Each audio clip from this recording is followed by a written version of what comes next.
So a few COVID things. First of all, we have now a fifth form. Instead of just 4 forms, we have a fifth form. That's the COVID acknowledgement form. We do have some of those along. They're also available online. Maybe some of you have submitted them already, but we need to make sure that that gets done. I'll go over all the forms at the end. But that's an acknowledgement that there's a risk and you know that it exists, even though we're taking the best steps we can, there's still risk. Next is masks. Masks will be required before practice when they're checking in. They will be required on the bus the entire time there, the entire time back. They will be required during stretching, and they will be required after practice before they're picked up. While running, while training, we will not be wearing masks. We'll be staying apart from each other, and we'll be then, as soon as we're done, maybe catch your breath for a few seconds, putting them back on. I'm not sure exactly how that part's going to go. But it's required. If you have someone who's showing up and they're saying, look, I'm not going to do it, I'm not going to wear the mask, then they're not going to be able to participate. And that's something we can talk with the trainer, but everyone will be provided with a mask. These are the official Spring Grove masks. Consider it sort of part of your uniform.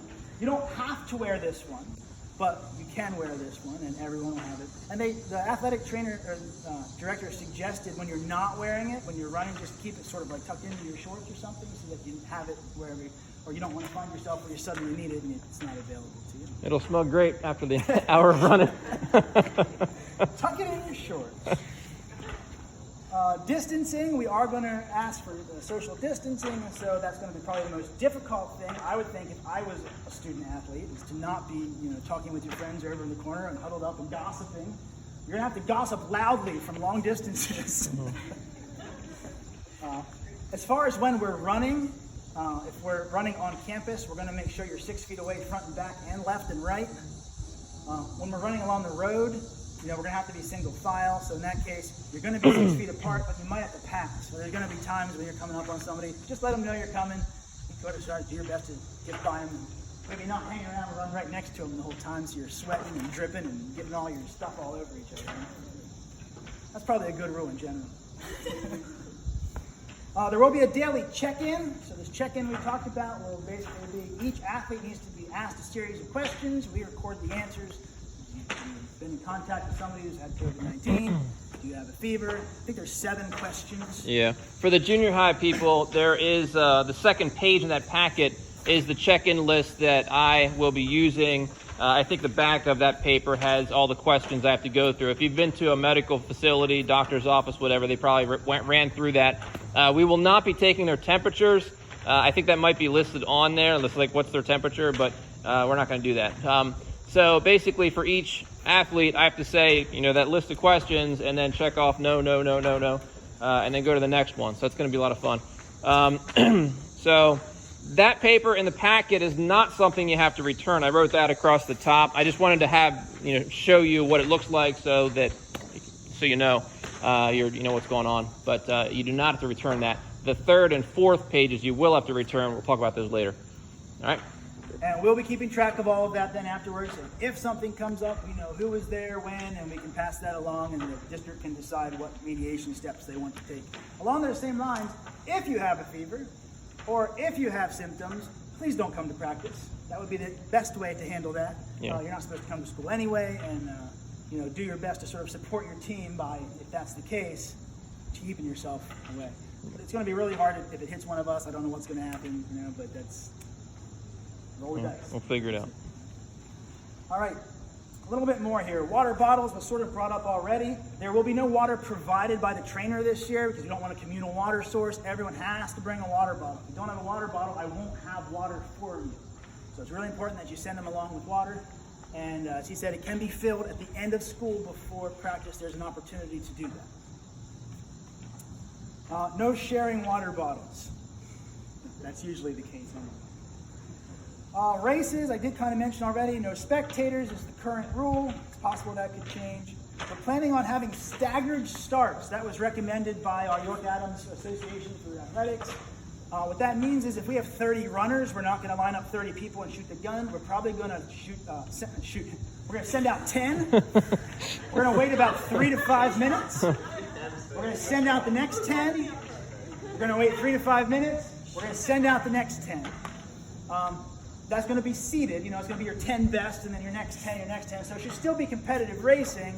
It's just going to be trying to keep people from dripping and sweating on each other quite as much. And I think that that's probably a good idea. You've seen, those of you who have been in this sport have seen races with 350 people go across the field. That's just not safe in any way. Yeah. Ever. Yeah.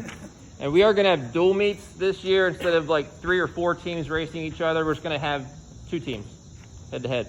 So that should cut down on the numbers. You know, for our teams, both high school and junior high, usually last year they were pretty small. So if we go against another small team, they can just go all at once. But some schools have like 50 kids, so that'll be interesting. Yeah, we won't have trouble selecting our 10. Yeah. I am going to try to get video of the finish line that I can then share for you to see if you're not able to be there. You're not supposed to be there. I won't always be able to do that, but I'm going to try. I won't have video of the whole race because that's impractical. It's a 3-mile race. I will get a lot of pictures. And we're going to try and do our best to get pictures and video available for the parents that aren't able to do it. And of course, the other athletes, you know, depending on the situation, might be able to get a little bit of that too, to share. So that's going to be important for everyone because you want to see your kid run. I have a daughter who's running this year as well. I want to see that, and I completely understand. Last point about races is that because of the adjusted schedule, we now have 7 home meets in 23 days between junior high and senior high. Wow. So we're going to be frazzled, FYI. The last thing here is forms. There are 6 forms, or 6 things you have to do to run now. I think it used to be 1. Yeah. We're up to 6. I just want to make sure I've listed them for you. Some of you already have all 6 done. Fantastic. But we have a spreadsheet, and if you don't have the things done, then we have to say go home. You know? So physical form is the first one. If you haven't had a pre-season physical, be sure you get that done. You can do it with your doctor. You can also do it at walk-in places like over here across the hill for a urgent care, $10, urgent care, something like that. I'm not sure. Yeah, something like that. Less than 20. Oh, okay, it's 20. You should have haggled. But there are some nice little walk-in specials at some of these urgent care areas. The next thing is the impact acknowledgement form. So that you acknowledge that concussions exist and you understand a little bit about them. That's on the athletic trainer's page. That's a paper that has to be signed and given to the athletic trainer somehow or another through the office. You can send it along to school. And I think a lot of these are, if you go to that website, that page on the school's website, the trainer page, there's a document, it's like 14 pages long or something like that, that has the physical form as well as the concussion thing. So it's like one document has a lot of stuff. I didn't print and make copies because it is 14 pages long, and some of you already have it, so or you can access it. And the actual impact form is a front back. If you get it separately, it's just one thing. Either way. Then there's the impact test. Now some of you already take that last year, that's fine. It's every other year that you're supposed to have taken it. If you don't know what I mean and you've never taken it, that means you still need to take it. And you go online to the trainer's page, and it's a series of simple questions like triangle, square, 2, 3, 4 in memory. It's just to sort of see where your basic processing is in case you are suspected of having a concussion. We can give the same test and see if your brain is working. That's the general idea of it. That's number 3. Then we have the district athletic expectations, which we have 24 copies of here. We can send one of those along with you. That was pre-COVID. That's just saying here are the district policies on athletics. Read, sign, return. There's a place for parents to sign and a place for athletes to sign as well. That actually doesn't have to be until after the first week of practice. So if you don't come on day 1 with that, that's okay. Then we have the COVID form. I do have some extra copies of that. I have 15 of those here if you still need one. That's acknowledging that COVID exists and you understand there are risks. I think that's in our packet. That does have to be in before the first day of practice. That might be in the packet there. I think it is, yeah. Junior high. It's in your junior high packet. Hard to say. Updated acknowledgement, looks like that. That sounds good. So white paper with black letters, you can't miss it. And then there is the emergency form, which I believe is just the regular school emergency form. Yeah, just contact information. And then we can have a good time running. Yeah. We are both really excited about the season. There's not an assistant senior high coach, so it's just going to be me for senior high this year. But Coach Perigo is helping in all sorts of ways already and rising to the occasion, as you might expect he would. So it should go pretty well. We'll get through this.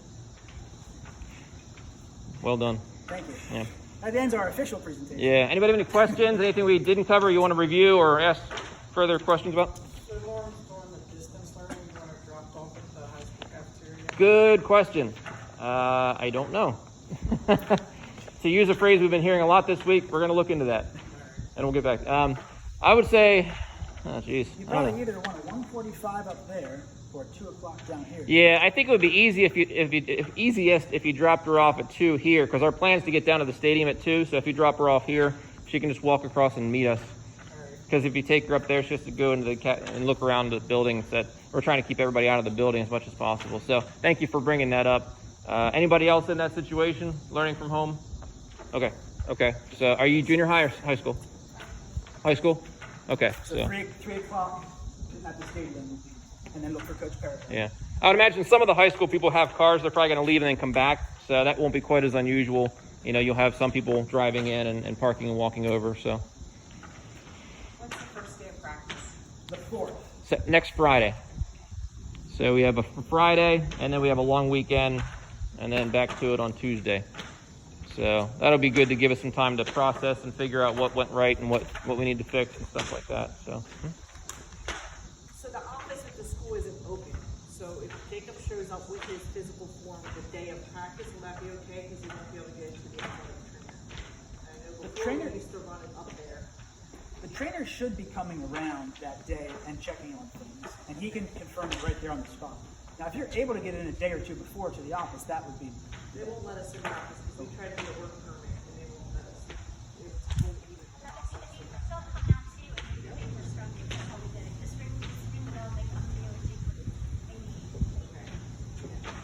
I would think. If not, give them to me.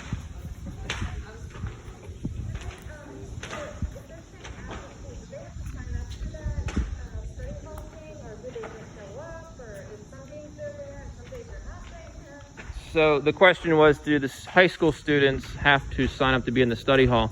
My thinking is Coach Bond is going to have a list of the kids who can't leave because they can't drive, like the younger kids.